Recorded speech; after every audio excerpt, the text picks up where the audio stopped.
তাসলিম যারা আমাকে শুভেচ্ছা জানিয়েছেন, আমি বলছি আপনার বাসায় আমি এক কাপ চা খেতে চাই। উনি বলছেন যে সুযোগ দিবেন। নির্বাচনকালীন সময়ে আমাদেরকে প্রচারণার জন্য ব্যানারটি ব্যবহার করতে হয়েছে।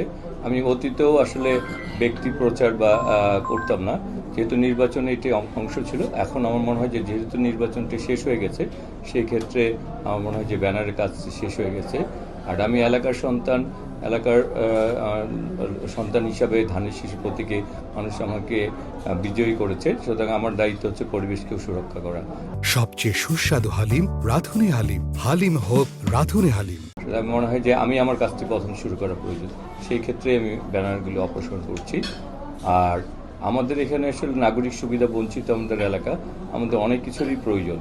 আর সেক্ষেত্রে আমরা আসলে বলেছি যে আমরা এলাকা ভিত্তিক বসছি ওয়ার্ড ভিত্তিক মতামত নিয়ে যে কাজটি করলে ওই ওয়ার্ডে বেশিরভাগ লোক উপকৃত হবে, অথবা স্থানীয়ভাবে যে কাজটির যে উন্নয়ন অংশটির ডিমান্ড বেশি, সেই মতামতটা নিয়ে আমাদের সরকার গঠিত হলে যারা দায়িত্বশীল থাকবেন তাদেরকে যে আমাদের বক্তব্যটা এবং আমাদের যে প্রয়োজনটা উপস্থাপন করব। এবং আমাদের দলের চেয়ারম্যানও বলেছেন যে এলাকার উন্নয়নে, ঢাকা নগরের উন্নয়নের ব্যাপারে তিনি লক্ষ্য রাখবেন।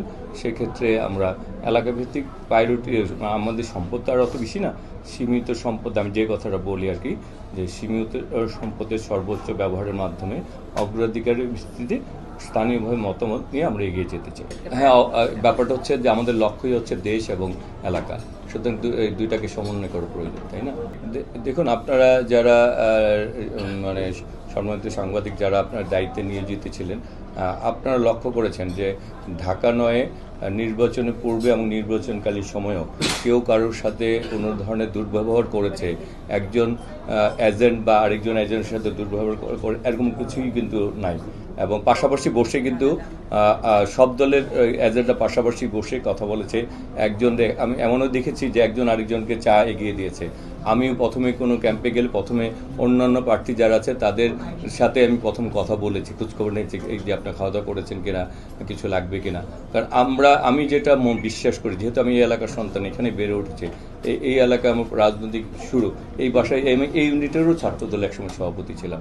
সেই ক্ষেত্রে আমরা চাই যারা আমরা নির্বাচনে প্রার্থী ছিলাম তাদের মধ্যে যদি একটা সৌহার্দ্যপূর্ণ পরিবেশ থাকে, তাহলে তাদের কর্মী সমর্থকরা উৎসাহী হবে যে হ্যাঁ, যাদের জন্য আমরা খাটছি বা যাদেরকে না, তারাই তো তাদের মধ্যে একটি সুন্দর সম্পর্ক রয়েছে। সুতরাং আমাদেরও মাঠ পর্যায়ে সুন্দর একটি সম্পর্ক রাখতে হবে, কারণ আমরা যাতে আমরা কালচারটা তৈরি করতে চাই, রাজনৈতিক পজিটিভ একটি মানসিকতা।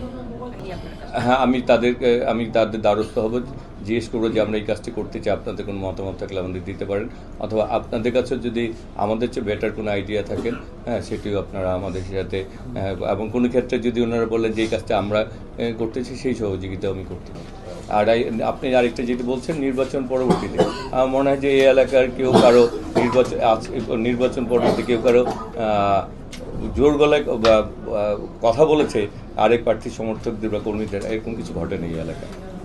এবং ইতিমধ্যে আপনারা জানেন যে আমার সাথে ডক্টর তাসলিম যারা আমাকে শুভেচ্ছা জানিয়েছেন, আমি বলছি আপনার বাসায় আমি এক কাপ চা খেতে চাই। উনি বলছেন যে সুযোগ দিবেন। তারপরে জাভেদ রাশিদ উনি আসছিলেন, আমি তার পিএসকেও বলেছি যে আমি যেতে চাই, আমাকে সেই সুযোগটা দিবেন। সুতরাং আমি চাই আসলে আমাদের এই সম্পর্কটা, কারণ আমরা সবাই তো এলাকার উন্নয়নই চেয়েছিলাম, জনগণ এখন আমাকে বেছে নিয়েছে, কিন্তু বাকিদেরও তো জনগণের ভোট পেয়েছে, তাই না? তাদেরও তো একটা অংশ আছে।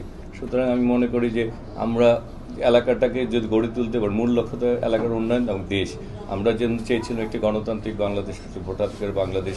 আমরা চেয়েছিলাম আমাদের সহযোদ্ধাদের রক্তের ঋণের প্রতি এবং সহযোদ্ধাদের সম্মান দেখাতে, জুলাই আগস্টের ছাত্র জনতার সম্মান দেখাতে, শরীফ ওসমান হাদির আত্মত্যাগের এই সম্মান জানাতে, একটি গণতান্ত্রিক ঘটা, সেটি হয়েছে। বাকি কাজটা আমাদের এগিয়ে নিতে হবে। আমি সবসময় নির্বাচনের দিনেও তিনি যখন গাড়িতে উঠে গেছেন, আমি কিন্তু যে দরজায় নক করেছি, যে কী অবস্থা খোঁজখবর নেওয়ার চেষ্টা করেছি, উনিও বলেছেন হ্যাঁ। এবং আমি এই একসঙ্গে কাজ করার ব্যাপারে প্রথম থেকে বলে আসছি, এখনও বলে আসছি, আমার চেষ্টা অব্যাহত থাকবে।